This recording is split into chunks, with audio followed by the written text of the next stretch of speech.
Math 1343, testing means. This series of videos will pretty much do the same thing we did in the last series of videos, which in the last series of videos we tested a population proportion and we tested the difference in population proportions. And for each of those we had two approaches. We had the critical value approach and we had the p-value approach. The approaches we're going to be taking are pretty much the same and follow the same steps as before as we transition from doing hypothesis test about populations to hypothesis test about means. So in other words, as we transition from testing claims about the percentage of a population that has a characteristic to testing claims about the average measurement for a population. Before we get into the specifics for testing means, I do want to take a moment in this video to review the general flow of both the critical value approach and the p-value approach.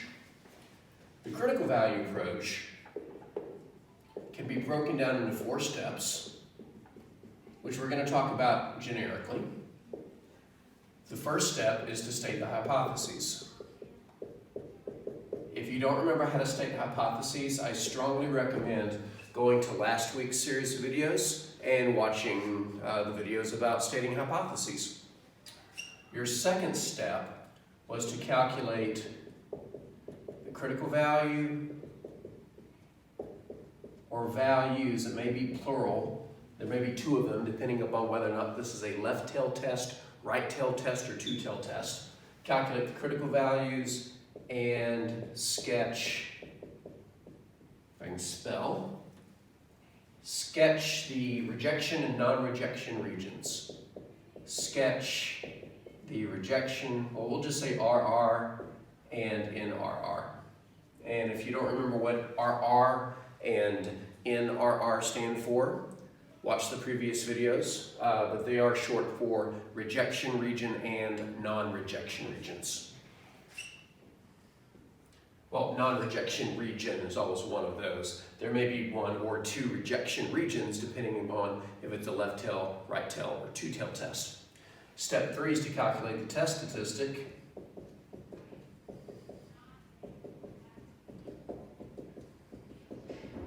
Loosely speaking, this is simply saying take your sample measurement and convert it to a z or a t value so you can compare it to the z or t value that you calculated as the critical value in step 2. Then your 4th move was to make a decision about the null hypothesis. Make a decision about the null hypothesis. And recall that in this step, there is only one of 2 things you can say. We reject the null hypothesis, or we do not reject the null hypothesis. That is all you say there. Now, theoretically, this is all there is to it, but contextually, in other words, you're actually doing a hypothesis test in a context, a situation, a real-life phenomenon or something. There's usually a 5th step, which is to answer the question. Many, if not most, hypothesis tests, it's kind of redundant, many hypothesis tests will ask you, is there sufficient evidence to conclude something? And so after you've done the 4 steps in the hypothesis test, you should answer that question, usually in the context of the problem. The other approach was the p-value approach. And we are going to look at both of those as we transition from testing proportions to testing means. But the p-value approach started the same as the critical value approach. You state the hypotheses. But in the p-value approach, there are no critical values. Otherwise, it would be called the critical value approach. Well, there goes my computer back. So you skip what would be the 2nd step over here and go right to the 3rd step, which is to calculate the test statistic. It's the same set of formulas that you would use over there for step 3. Calculate the test statistic, at which point you make a decision. And as we transition from testing proportions to testing means, I'll remind you how to make that decision based on the p-value. Oh, excuse me. Whoa, getting ahead of myself.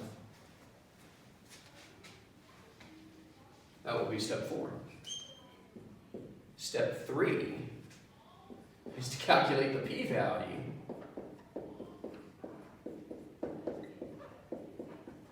Now, without going through all the details in this review, the p-value is essentially the area of the tail cut off by the test statistic. However, if it's a two-tailed test, then you have to double that area because the test statistic will only cut off one tail, but you should be comparing it to two tails if it's a two-tailed test. And then make a decision about the null hypothesis. Make a decision about the null hypothesis.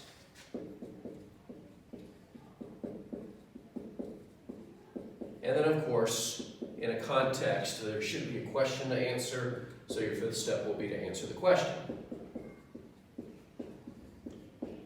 Before we wrap up this quick review video of these steps, I just wanted to show you a little diagram that kind of shows you the similarities and differences between these two.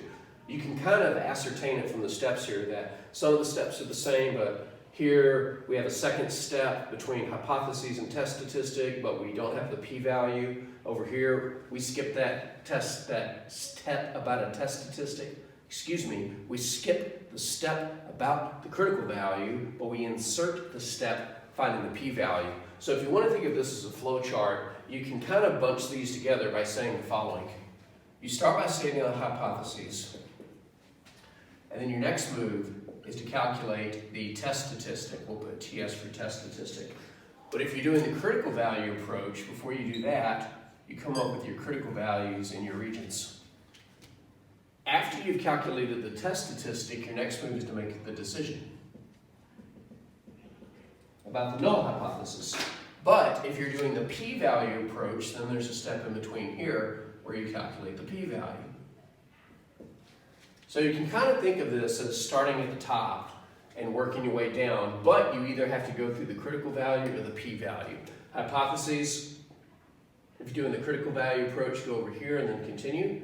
If you're doing the p-value approach, go straight down, but then take a side route over here to calculate the p-value. So whichever way you need to remember it is fine. Just remember that there's 3 steps in common: the stating of the hypotheses, the test statistic, and the decision. Well, 4 steps if you include answer the question. But the difference is that extra step, which is either prior to the test statistic if you're doing the critical value approach, or after the test statistic if you're doing the p-value approach. All right, so let's take a look at how to do these things when we're testing one population mean and the difference in 2 population means.